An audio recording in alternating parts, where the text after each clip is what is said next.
کہ جہاں اہل اللہ کا وجود ہوتا ہے اور خاص طور پہ اہل بیت اطہار کا، وہ اللہ کی رحمتوں کا وہ جو ہے وہ ایک خاص مرکز بن جاتا ہے، اتنی رحمتیں نازل ہوتی ہیں۔ اور اس پہ وہ جو تھے نا اپنا ترکی کے بہت بڑے بزرگ،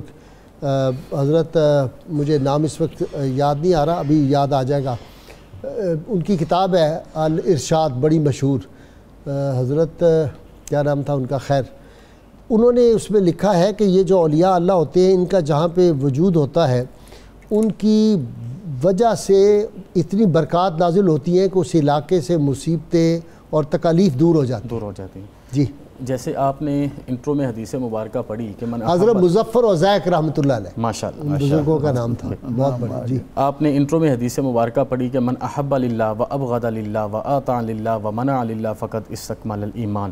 جب یہ لوگ اپنی زندگی اس طرح گزارتے ہیں جس طرح اللہ کا حکم ہے کہ قد افلح المؤمنون الذین هم فی صلاتهم خاشعون والذین هم عن اللغو معرضون والذین هم للزکاة فاعلون، تو بخاری شریف کی مشہور حدیث مبارکہ کہ پھر اللہ پاک، حدیث قدسیہ، پھر اللہ پاک ان پر کرم فرماتا ہے اور ان کے وجود کے حصوں کو اپنی رحمت سے منور فرما دیتا ہے۔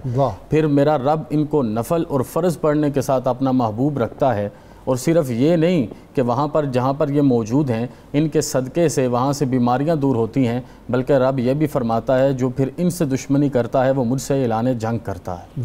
جو ان سے دشمنی کرتا ہے وہ پھر مجھ سے اعلان جنگ کرتا ہے۔ من عاد لی ولیًا فقد آذنتہ بالحرب، آئے میرے مقابلے میں، اور رب سے کوئی نہیں جیت سکتا، کوئی نہیں جیت سکتا، رب سے جنگ کوئی نہیں۔ اسی لیے ہم کہتے ہیں کہ رسول اللہ صلی اللہ علیہ وسلم کا جو ادب اور احترام ہے، حضور صلی اللہ علیہ وسلم کی ناموس کی حفاظت، اسی طرح اہل بیت اطہار کی ناموس کی حفاظت اور صحابہ کرام کی حفاظت، اس پہ جو گڑبڑ کرے گا تو اللہ کا قہر نازل ہوگا، عذاب نازل ہوگا۔ جناب میں تو اپنی جوانی کے اس عالم میں صرف یہ گزارش آپ کی خدمت میں کروں، ہماری اتنی حیثیت ہی نہیں، یہ مقام گفتگو ہی نہیں کہ ہم لوگ وہاں پر پہنچ سکیں اور کوئی گفتگو کر سکیں۔ فٹا لے لیں، ناپنا شروع کر دیں، وہ گز جو ہوتا ہے جس سے ناپتے ہیں، وہ کیا انچی ٹیپ وہ لے کے شروع ہو جائیں۔ بھائی ہماری تو حیثیت، میں تو کئی دفعہ کہہ چکا ہوں جی کہ ہم تو اگر کوشش کریں، سیدنا عبد القادر جیلانی رحمۃ اللہ علیہ پہ میں نے پچھلے گزشتہ 5 برس میں کتنے پروگرام کیے، ہم نے 11 پروگرام کیے ان سے۔ سبحان اللہ۔ یہ ان کا جب عرس مبارک آتا ہے ربیع الثانی میں، اس کے علاوہ آپ کی پیدائش مبارک پہ بھی ہم اور کئی پروگرام کرتے رہتے ہیں، لیکن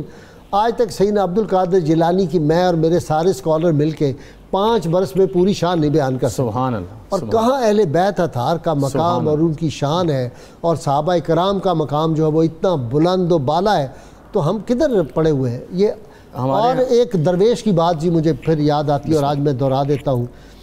میں جب حج کے لیے گیا تھا 2003 میں، تو وہاں ایک مجذوب ملے میدان عرفات میں، انہوں نے ایک فکرہ کہا جو زندگی کا حاصل ہے۔ میں تو ان کو جانتا نہیں تھا، مجذوب تھے اور فالج زدہ تھے، وہاں بیٹھے ہوئے تھے، منہ سے ان کے ریل جیسے نکلتا ہے پانی نکل رہا تھا۔ انہوں نے مجھے آواز دے کے بلایا اپنے پاس، میں گیا، بڑا بلایا انہوں نے بڑے جلالی انداز، انہوں نے ایک فکرہ کہا جی کمال کا، انہوں نے کہا نذیر غازی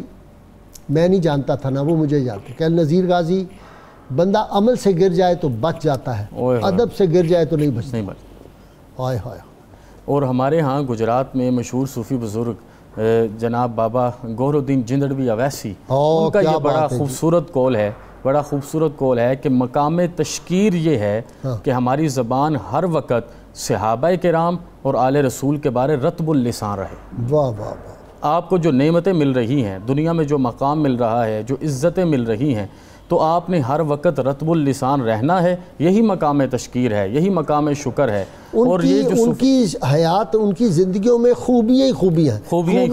ہیں، وہ گننا آپ کا کام ہے، چنتے چلے جاؤ، چنتے چلے جائیں، گننا نہیں، چننا آپ کا کام ہے۔ آپ جو بھی اٹھا کے لائیں گے آپ کو نایاب موتی ملیں گے، آپ کی زندگی بدلے گی۔ آپ اگر اپنی اولاد کے لیے چاہیں، جیسے یہ ابھی آپ نسبت پوری دیکھیں نا کہ آپ کن کی صاحبزادی ہیں، آپ کن کی بہو ہیں، آپ کن کی اہلیہ ہیں اور آپ کن کی والدہ ہیں، یہ پورا خاندان اس طرح کس طرح پورے جہان میں آتا ہے، اور سلسلۃ النور، سلسلۃ النور، نور ہی نور ہے۔ اس میں سب سے بڑی وجہ کیا ہے؟ سب سے بڑی وجہ یہ ہے کہ ان کو اللہ پاک نے منبع خوبیوں کا منبع بنایا ہے، منبع علم و عرفان بنایا ہے، برکت کا مقام بنایا ہے۔ آپ جو بھی فیض ان سے لینا چاہیں، جس مرضی حوالہ سے ہو، آپ چن لیجئے، اور پھر جب وہ فیض آپ کو مل جائے، آپ کسی مقام پر پہنچ جائیں، اللہ پاک آپ پر کرم فرما دے، تو اس وقت آپ کا فرض یہ ہے، اگر آپ کو کلام کی توفیق ہو، اگر آپ کو لکھنے کی توفیق ہو، اگر آپ کو اولاد کی تربیت کی توفیق ہو، تو مقام تشکیر یہ ہے، مقام شکر یہ ہے کہ آپ ہر وقت ان کے لیے رطب اللسان